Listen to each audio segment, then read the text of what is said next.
Selamat pagi, Bapak Ibu Saudara yang dikasihi Tuhan. Berjumpa dalam program Morning Call GPIB hari ini. Sebelum kita mengawali hari kerja pagi ini, kita ingin mendasari segala aktivitas kita sepanjang hari ini dengan membaca dan merenungkan firman Tuhan. Saya adalah Pendeta Games Valentino Purba, saat ini bertugas sebagai Ketua Majelis Jemaat di GPIB Galilea Pelabuhan Ratu, Kabupaten Sukabumi. Baiklah Bapak Ibu, sebelum kita membaca dan merenungkan firman Tuhan, mari kita siapkan hati pikiran kita berdoa mohon bimbingan Roh Kudus. Mari berdoa. Ya Tuhan Allah Bapa kami, saat ini untuk mengawali sepanjang hari yang akan kami jalani, kami ingin memulainya dengan membaca serta merenungkan firman-Mu. Urapilah hati dan pikiran kami ya Tuhan, agar firman ini benar-benar membekali kami untuk menjalani sepanjang hari ke depan di bawah bimbingan dan tuntunan kuasa Roh Kudus. Berfirmanlah kepada kami ya Tuhan, kami siap untuk mendengarkan. Dalam nama Tuhan Yesus, firman yang hidup, kami berdoa. Amin. Ya, Ibu Bapak yang dikasihi Tuhan, bacaan kita hari ini terambil dari kitab Ulangan, pasalnya yang ke-20, ayat yang ke-19. Saya akan membacakannya bagi kita sekalian. Apabila dalam memerangi suatu kota, engkau lama mengepungnya untuk direbut, maka tidak boleh engkau merusak pohon-pohon sekelilingnya dengan mengayunkan kapak kepadanya. Buahnya boleh kau makan, tetapi batangnya janganlah kau tebang. Sebab pohon yang di padang itu bukan manusia, jadi tidak patut ikut kau kepung.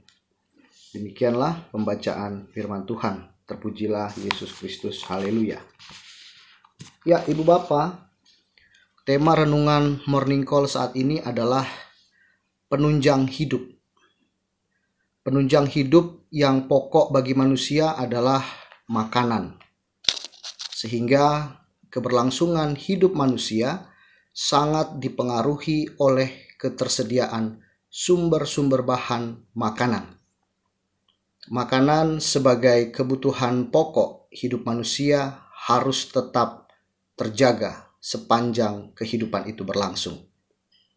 Dalam rangka menjaga ketersediaan akan makanan, manusia harus bertanggung jawab terhadap kelestarian sumber-sumber makanan tersebut.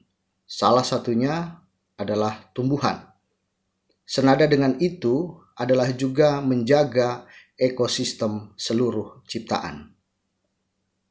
Bapak Ibu Jemaat Tuhan, dalam pidato atau khotbahnya di hadapan bangsa Israel pada fase perjalanan untuk menduduki tanah perjanjian, Musa memaparkan soal hukum atau ketentuan yang harus ditaati oleh generasi baru bangsa Israel pada saat itu. Sebagai bangsa pilihan, mereka harus hidup dalam ketaatan kepada Allah. Oleh karena itu, melalui hukumlah bangsa Israel diatur.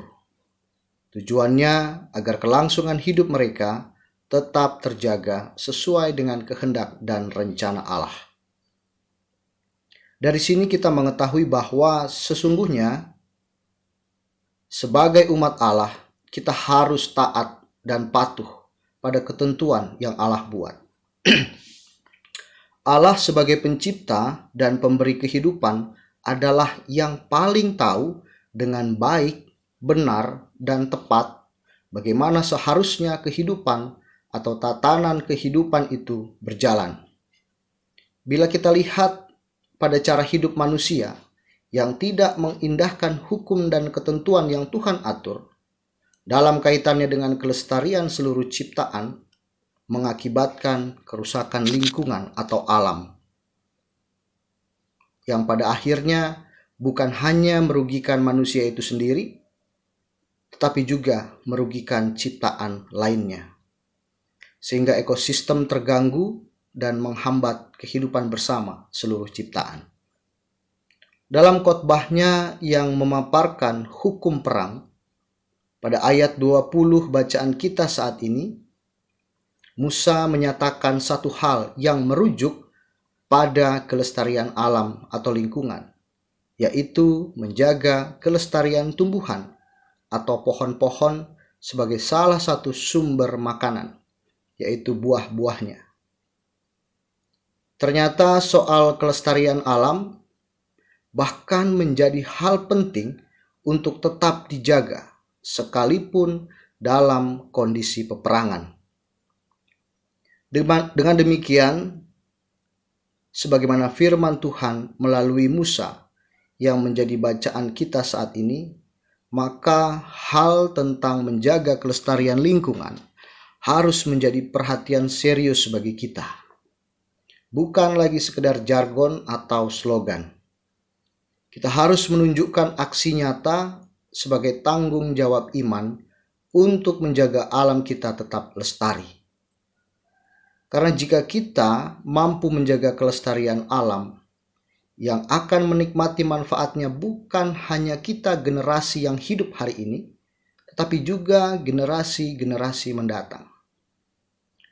Bapak Ibu Saudara, banyak peristiwa yang kita dengar dan saksikan tentang proses bagaimana semakin hari semakin tidak baik kondisi bumi kita oleh karena pengrusakan yang dilakukan oleh manusia terhadap pohon-pohon. Luasan hutan yang semakin berkurang akibat penebangan liar untuk berbagai kepentingan yang cenderung serakah dan tidak mempedulikan generasi-generasi penerus. Belum lagi kita lihat kerusakan lingkungan yang diakibatkan oleh berbagai faktor lainnya, seperti polusi, sampah yang jumlahnya sangat banyak dan dibuang sembarangan atau tidak dapat dikelola dengan baik, dan banyak faktor lainnya yang turut menyumbang kerusakan alam atau lingkungan hidup manusia itu sendiri. Bapak Ibu, pohon adalah salah satu sumber makanan bagi manusia dan juga salah satu sumber penghasil oksigen alami yang dibutuhkan manusia. Artinya, keberadaan pepohonan adalah sangat penting untuk menunjang hidup manusia agar terus berlangsung dengan baik dan lestari. Janganlah kita menciptakan ironi kehidupan dari Tuhan ini dengan merusak apa yang justru menjadi sumber-sumber penunjang kehidupan kita. Melainkan kita harus serius dan proaktif untuk menjaganya. Karena tidak dapat kita pungkiri bahwa kita membutuhkannya untuk kebutuhan jangka panjang, yaitu bukan hanya untuk generasi hari ini, tetapi juga generasi-generasi mendatang. Sungguh betapa lebih indahnya hidup jika seluruh manusia terjamin sumber makanannya, dan sungguh betapa lebih indahnya hidup jika seluruh manusia dapat menikmati udara yang segar dalam menjalani hari-hari hidupnya. Tentu kita semua tidak menginginkan keadaan yang sebaliknya, di mana ketersediaan sumber-sumber makanan mengalami krisis dan tidak dapat menghirup udara segar.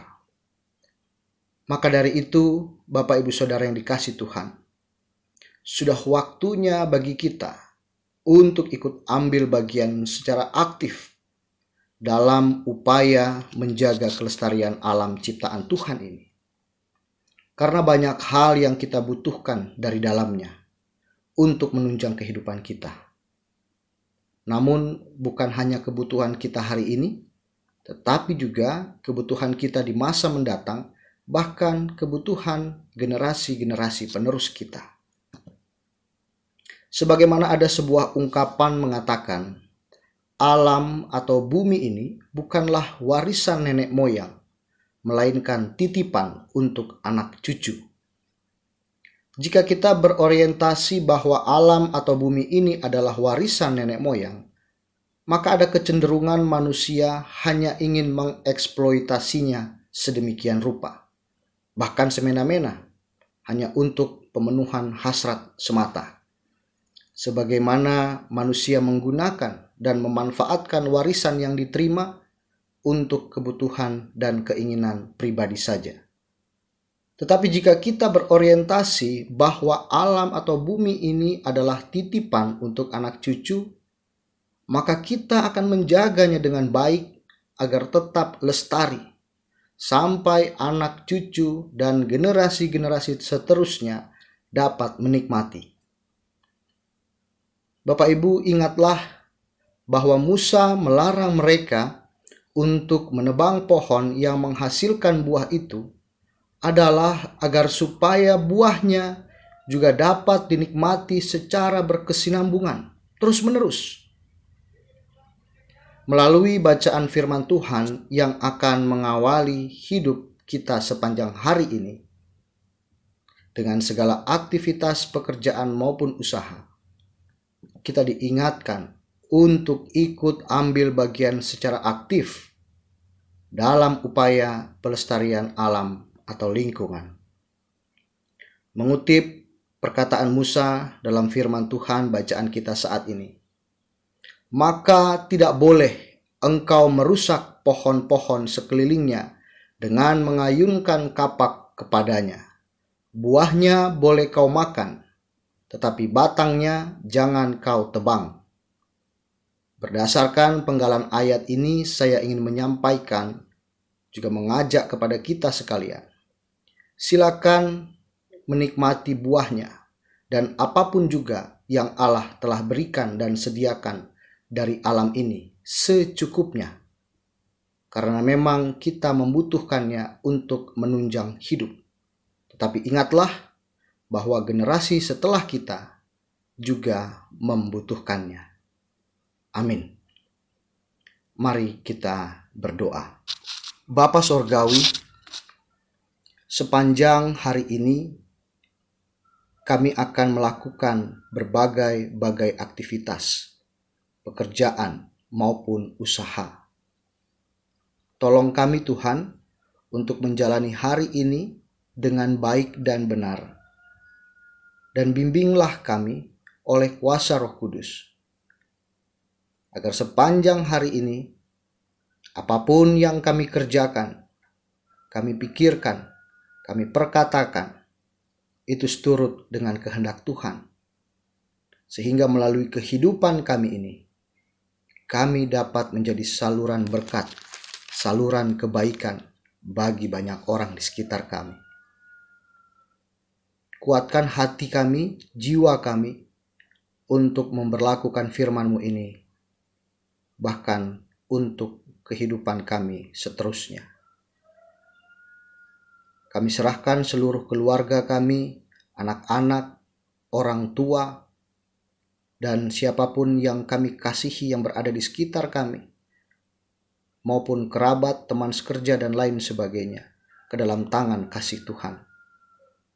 Berikanlah perlindungan-Mu dalam kehidupan kami ini ya Tuhan, agar segala sesuatunya dapat berjalan dengan baik. Terima kasih Bapa di sorga. Inilah doa dan permohonan kami yang kami bawa hanya ke dalam nama Tuhan kami Yesus Kristus, Juru Selamat kami yang hidup. Kami berdoa dan bersyukur kepada Bapa di sorga. Amin.